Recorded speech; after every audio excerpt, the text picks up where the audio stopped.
The Battle of Tali-Ihantala was part of the Finnish-Soviet continuation war, which occurred during World War II. The battle was fought between Finnish forces, using war materiel provided by Germany, and Soviet forces. To date, it is the largest battle in the history of the Nordic countries. The battle was one of attrition, with the Finns suffering proportionally more casualties than the Soviet forces. It marks a point in the Soviet offensive when the Finnish forces first prevented the Soviets from making any significant gains. However, already earlier at Siiränmäki and Perkjärvi the Finns had halted advancing Soviet forces. Finnish forces achieved a defensive victory, although Russian historian N. Baryshnikov criticizes this as an exaggeration. After the Soviets had failed to create any breakthroughs at Tali-Ihantala, Vyborg, or Vuosalmi, the Soviet Leningrad Front started the previously planned transfer of troops from the Karelian Isthmus to support Operation Bagration, where they were encountering particularly fierce resistance. Though the Leningrad Front failed to advance into Finland as ordered by the Statutka, some historians state that the offensive did eventually force Finland from the war. Background: after the initial Finnish advance of 1941, the continuation war was stabilized as trench warfare with very little activity on either side. When the siege of Leningrad was lifted in January 1944, the Statutka received orders to plan an offensive against Finland to push it out of the war. The Soviet attack on the Finnish front commenced on the Karelian Isthmus on June 9, 1944. 3 Soviet armies were pitted there against the Finns, among them several experienced guard formations. The attack soon breached the Finnish front line of defense in Valkeasaari on June 10, and the Finnish forces retreated to their secondary defense line, the VT line. The Soviet attack was supported by a massive artillery barrage, air bombardments, and armored forces. The VT line was breached in Sahakyla and Kuutoselkä on June 14, and after a failed counterattack in Kuutoselkä by the Finnish Armoured Division, the Finnish defense had to be pulled back to the VKT line. The abandonment of the VT line was followed by a week of retreat and delaying battles. The Soviet offensive was crowned when the city of Vyborg was captured by the Soviets on June 20 after only a short battle. Despite the Red Army's great success in smashing 2 Finnish defense lines and capturing a substantial piece of territory in just 10 days, it had failed to destroy the Finnish army, which was able to concentrate its depleted forces on the VKT line, and had time to get reinforcements from the other main front north of Lake Ladoga. Baron Mannerheim, the Finnish commander-in-chief, had asked for German help on June 12, and on June 16 the flight detachment Kulmi arrived in Finland. A few days later the battalion-sized 303 Assault Gun Brigade and the 122nd Division Grief also arrived, but after that, the Germans offered only supplies,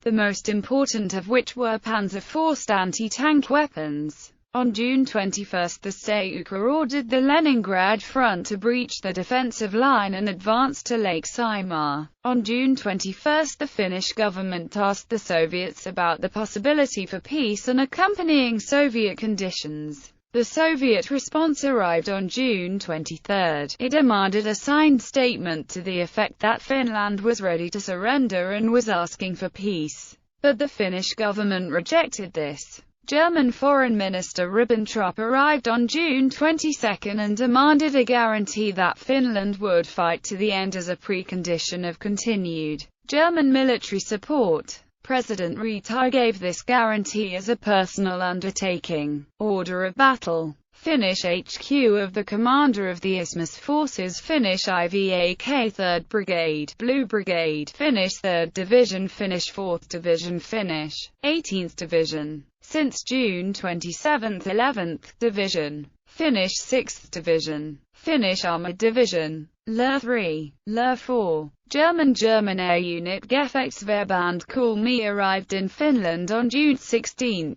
German Sturmgeschütz Brigade 303 arrived in Finland on June 22. The Soviet forces that took part in the battle belonged to the Soviet Leningrad Front under Marshal Leonid Govorov's command. In the Tali-Ihantala region, the Soviet 21st Army attacked. The 30th Guards Rifle Corps, 97th, 108th, 109th, and 110th Rifle Corps took part in the battle. These five corps had together the 45th, 63rd and 64th Guards Rifle Divisions and 46th, 72nd, 90th, 109th, 168th, 178th, 265th, 268th, 286th, 314th, 358th and 372nd Rifle Divisions. The 21st Army did not commit all of its forces simultaneously but instead kept some of the forces in reserve and committed them only after the initially committed formations had spent their offensive capability and required rest and refit. Also, at the beginning of the battle, some of the Soviet forces that later took part in the battle were deployed on nearby sections of the front, such as the 108th Rifle Corps with its 3 divisions being deployed to Vybor and the Vybor Bay area. Soviet 23rd Army attacked on the front immediately east of the 21st Army towards Moskva. It deployed the Soviet 6th Corps, which consisted of the 13th, 177th, and 382nd Rifle Divisions. The terrain. The Battle of Tali-Ihantala was fought in a small area between the northern tip of Vybor Bay and the river Vuoksi around the villages of Tali-Ihantala, 8 to 14 kilometers northeast from Vybor. The Soviet forces were concentrated on the area east of the city of Vybor, from where the attack started, through the southern village of Tali, northwards to Ihantala. This was the only suitable exit terrain for armored forces out of the Karelian Isthmus, 10 kilometers wide,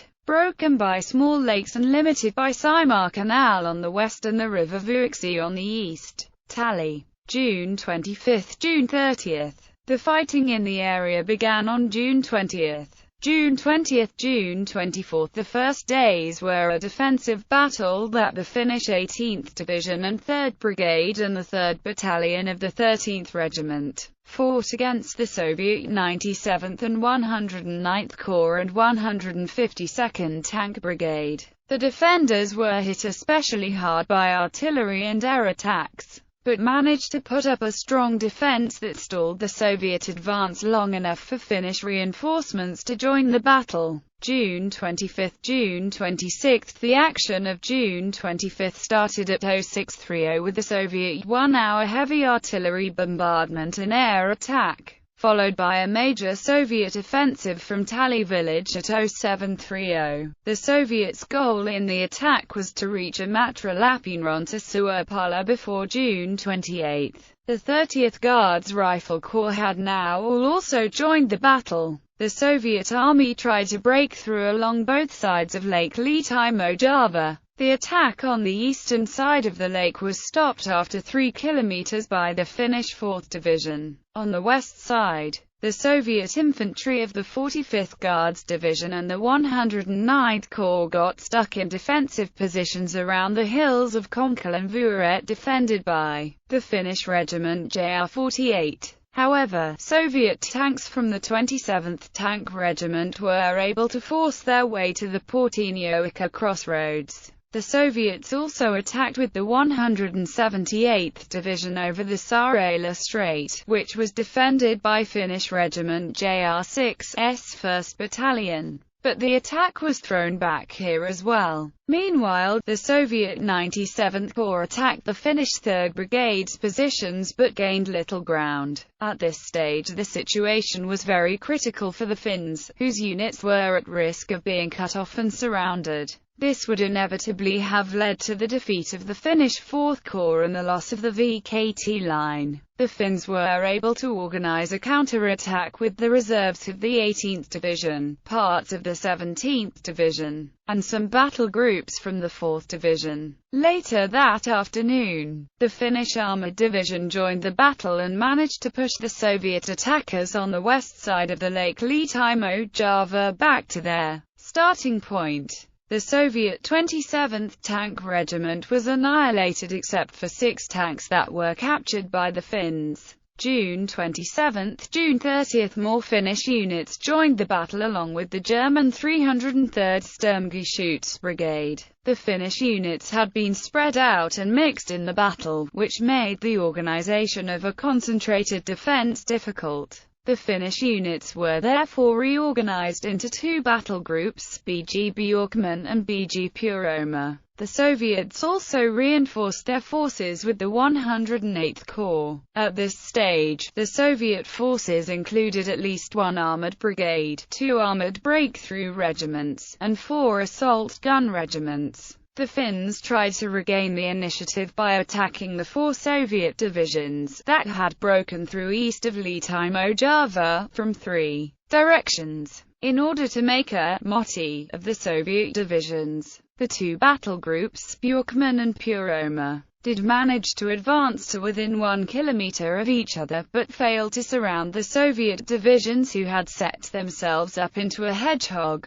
defense around Tallinn. The Finnish attack failed because of heavy Soviet resistance, especially with massed tanks and artillery, and because communication between several Finnish battalions broke down during the attack. Colonel Puroma said after the war that the one thing he regretted was the failure to make a motti out of Tallinn. The attack gave the Finnish defenders 72 hours of respite at the same time as the fresh Finnish 6th and 11th Divisions reached the battlefield. Several tank battles took place during this fighting. On June 28, air activity was high on both sides as Finnish bombers and German Stukas pounded the Soviet formations. The Soviet Air Force also attacked from the air and hit the staff of the Finnish Armoured Division hard with bombers from the Soviet 276th Bomber Division. On June 28, the Finnish commander Rush gave the order for Finnish units to withdraw back to the line of Tali-Ihantala Kokoselkä Noskuanselkä, but they became caught up in a new Soviet offensive. June 29 was the hardest and worst day for the Finns during the whole battle, and defeat was not far off. The Finnish forces finally managed to restore the line on June 29 after very bloody fighting. On June 30, the Finnish forces retreated from Tali. The heaviest fighting took place between July 1 and July 2 when the Finns lost some 800 men per day. Ihantala, July 1 – July 9.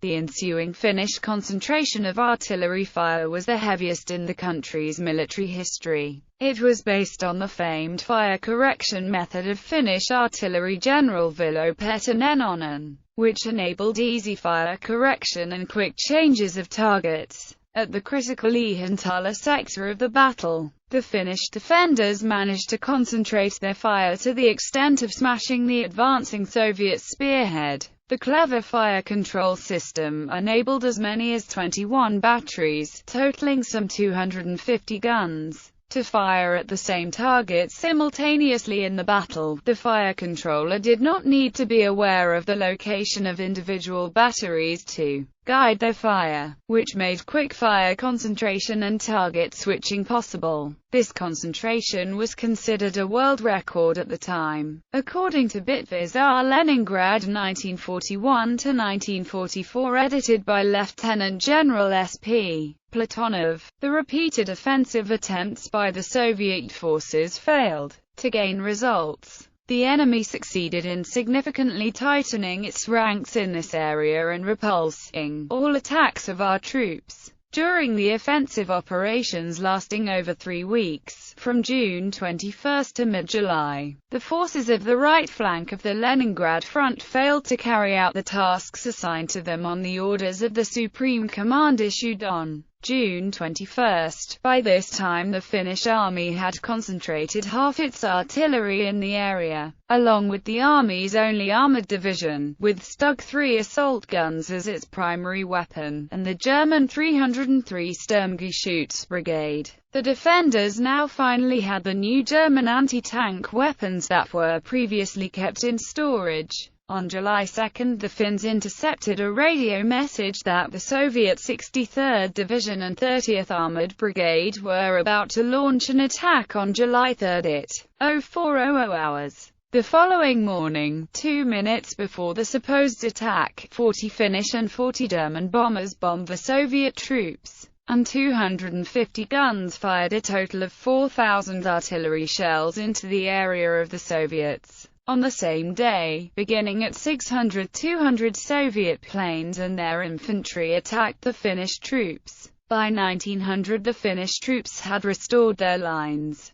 On July 6 the Soviet forces had some success. Despite the Finnish 6th Division having 18 artillery battalions and 1 heavy battery for their defense. However, the Soviets were thrown back the following day, and their counterattacks at 1330 and 1900 that day did not amount to anything. By July 7, the focus of the Soviet attacks was already moving to the area of Vuoksi, and the Soviets now began transferring their best troops to the Narva front in Estonia, to fight the Germans and the Estonians. From July 9, the Soviet troops no longer attempted a breakthrough. Nevertheless, some fighting continued. Soviet forces were ordered to cease offensive operations and take up defensive positions on July 10 as the Stateuka redeployed forces to the Baltic fronts, where the Red Army was encountering fierce German and Baltic resistance losses. Finnish sources estimate that the Soviet army lost about 300 tanks in the Battle of Tali-Ihantala, mainly to air attacks and close defense weapons. Between 120 and 280 Soviet aircraft were shot down. The Finnish army reported that 8,561 men were wounded, missing, or killed in action. According to Finnish historian Otto Manninen, the Soviets reported their losses as about 18,000–22,000 killed or wounded. Based on the daily and 10-day summary casualty reports of the Soviet 21st Army. The uncertainty about casualties rises from the fact that 25% of the forces of the 21st Army didn't participate in the battle. In addition to the losses of the Soviet 21st Army, the Soviet 6th Corps of the 23rd Army that attacked east of the 21st Army closer to Vuoksi waterway suffered 7,905 casualties, of which 1,458 were killed in action and 288 missing in action, without taking the losses of its supporting formations into account. Impact. The ceasefire between the Soviet Union and Finland began at 700, September 4, 1944, although for the following 24 hours the Red Army failed to comply with it. According to historians Jowett and Snodgrass, Makatea, Lunda, Andalan and Moisala, the Battle of Tali-Ihantala, along with other Finnish victories achieved during the period, finally convinced the Soviet leadership that conquering Finland was proving difficult and not worth the cost. The battle was possibly the single most important battle fought in the continuation war, as it largely determined the final outcome of the war, allowing Finland to conclude the war with relatively favorable terms and continue its existence as an autonomous, democratic, and independent nation. Finnish researchers state that Soviet sources, such as POW interviews, prove that the Soviets intended to advance all the way to Helsinki. There also existed an order from Stateuka to advance far beyond the borders of 1940. According to Lunda, one of the reasons leading to the Soviet failure was the Finns were able to intercept the Soviet radio messages and to forewarn and prompt the Finnish army to put up a firmly resolved defense. Also, the existence of the Finnish Salpa defense line was an important factor in the peace negotiations in autumn 1944. Russian historian Nikolai Baryshnikov argues that such views exaggerate the significance and misrepresent the outcome of the Finnish defensive battles of 1944, including the Battle of Tali-Ihantala. According to him, conquering Finland was not one of the known goals of the Soviet offensive, and there is no solid documentary evidence, such as military orders, that the Soviet High Command intended to advance to Helsinki and occupy the country. But the Soviets did intend to advance beyond the borders of 1940. According to Marshal Vasilevsky, already on June 17 it was decided that after the Soviets took Vybor and the Vybor Bay Islands, the offensive would stop at the line Elisenvaara and Matra-Virodoki. Soviet forces would switch to defense, and the main forces of the Leningrad front would be concentrated on fighting the German forces in Estonia. On June 21, a state order was issued for the Leningrad front to advance to the line mentioned by Vasilevsky. However, it also instructed to then advance further to the line Kouvola-Kotka-Kirma River. There were no orders to advance further to Helsinki. It is also known that Stalin reminded Marshal Govorov that the goal was Berlin, not Helsinki. According to General Shtimenko, the goal was to create a threat to Helsinki and other major political and economic centers in Finland, not conquer the country. According to Baryshnikov, after transferring most of their available forces to the Karelian Isthmus and receiving significant aid from Germany, the Finns managed to slow down and stop the Soviet offensive on the isthmus before it reached the Finnish border. This boosted the morale of the Finnish troops, who were previously constantly retreating. According to Baryshnikov, Finnish propaganda soon started talking about a victory. And after the war, this claim of achieving a victory and stopping the Soviets from conquering Finland became an official theme in Finnish historiography. Many non-Finnish historians have accepted the Finnish view of a Finnish victory. According to Osterberg, Stenius, and Osling, the Battle of Tali-Ihantala is portrayed in Finland as a Finnish national struggle for survival in the Great Defensive Victory. This portrayal, these authors allege, is part of a nationalistic view of Finland in World War II, for which the international context is ignored. The role of Finland is exaggerated, and the idea of a separate war is claimed. These authors further contend that substantial German aid is not mentioned or is only hinted at.